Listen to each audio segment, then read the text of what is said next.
Public orientation to God then reflected where? Reflected in concrete ways, in national holidays, in civic liturgies, in laws, indeed, Sabbath laws, Sunday laws that would require a cessation of what?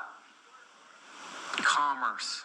A cessation of all that commerce, of that Mac boondoggle or whatever that was delivered by that 75-year-old.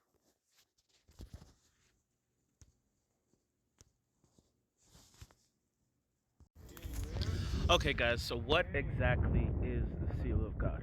In the book of Revelation, you have two marks, right? Or two seals. You have the seal of God, and then you have the mark of the beast.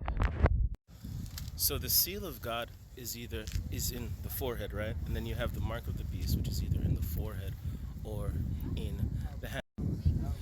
Now, the first thing I want to mention is that the seal of God and the mark of the beast are not actual physical marks that you're going to be able to see from the outside, right? The seal of God is in the forehead, which is where the decision making is located, right? The frontal lobe of the. Same with the mark. The mark is either in the forehead or in the hand. Now, the mark in the hand would mean to act according. If you have the mark of the beast, you would act according to the beast mindset. And if you have it in the forehead, you would think according to the beast mindset. Now, the seal of God is only in the forehead, meaning that God wants full allegiance. God both wants you to think and act according to him.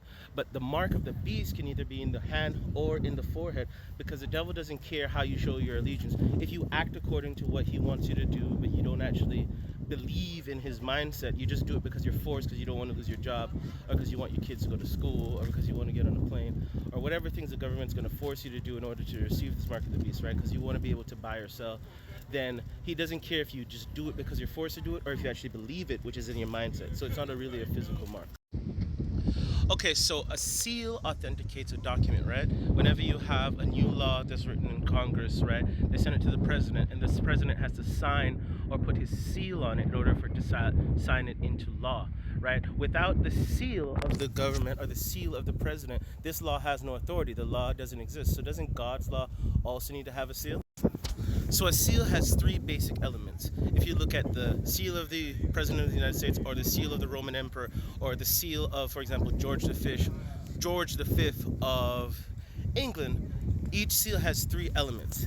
It has one, the title; two, the name of the ruler; and then three, his territory. For example, the seal of King George V, which I'm going to put up right now on the screen, would have these three elements. The three elements would be: one, his title, King of England, right?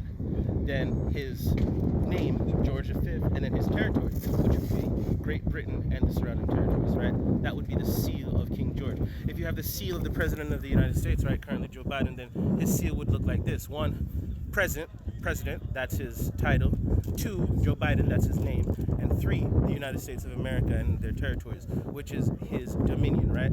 So the seal of God is actually located in the heart of the Ten Commandments, which is actually the fourth commandment. If you count the amount of words that are actually in the entire Decalogue, which is another word for the Ten Commandments, Decalogue, in the center of the Decalogue, you have what's called the seal of God, which is actually the Sabbath, because in the Sabbath is the only place that you have the three elements of a seal, right? So if you read the Sabbath, the fourth commandment, it says, "In 6 days the Lord created the heavens and the earth and all that in them.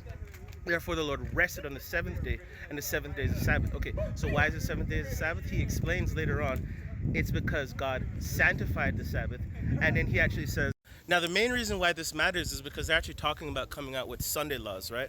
So Sunday laws are basically, they have something called blue laws that are on the books right now. But when the Sunday law comes out, they're actually going to say that, hey, listen, you have to follow what we say to do. We say to go to church on Sunday, because Sunday was originally instituted by the Pope, right, by Constantine.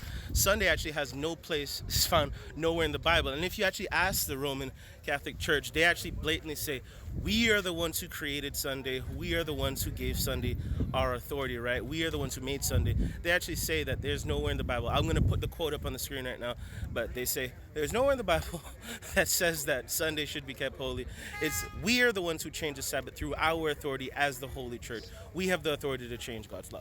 So if you actually believe that the Pope has the authority to change God's law, then you should keep worshiping on Sunday. But if you don't believe that, then you should worship on Saturday, because that's actually the seventh day of the week. back to Sunday laws. So Sunday laws basically are a cessation of labor on Sundays. It's like what God said to do on the Sabbath, to keep the Sabbath holy by not working, right? But instead they're going to say, oh, keep Sunday holy by not working. And there's going to be a couple reasons why they say to do it. One, to save the country, because the country needs to turn back to God, because we're also hedonism and sin, and in order to save the country, everybody has to keep Sunday holy, right?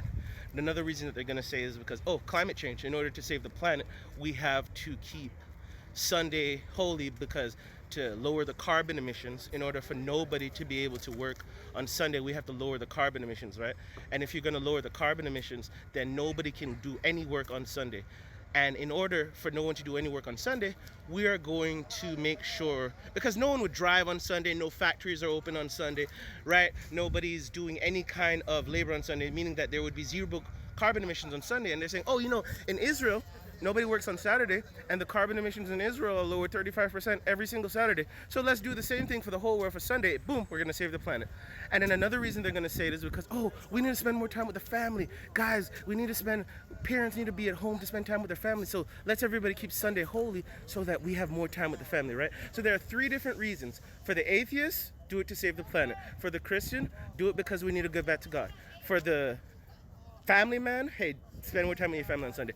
All of them are different excuses, because what they really want is to bring in Sunday laws, which is their mark of authority. Their mark of authority is Sunday, because God said to keep Saturday, but man said to keep Sunday. So they want to prove who's your real master. Do you follow what man said to do, or do you follow what man said to do? And that's what the mark of the beast is about.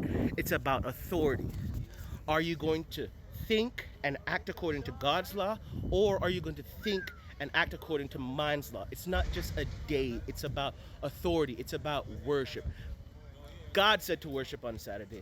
Satan said to worship on Sunday. Sunday is the day of the sun god. The sun god is another word for Satan. And if you end up keeping the mark of the beast, it will end up being very, very, very bad for you. But nobody has the mark of the beast right now, because probation is still open. It's not until it becomes an official law and the Sunday laws enforced, because blue laws are already on the books. Blue laws are Sunday laws, because this country already had Sunday laws. They're just not enforced right now. But when those laws are enforced again, and they say everybody or else on penalty of death has to keep Sunday holy, and then you have to make a decision. Are you going to keep the law of God, or are you going to keep the law of man? All right, another video on this coming out soon. Peace. Bye.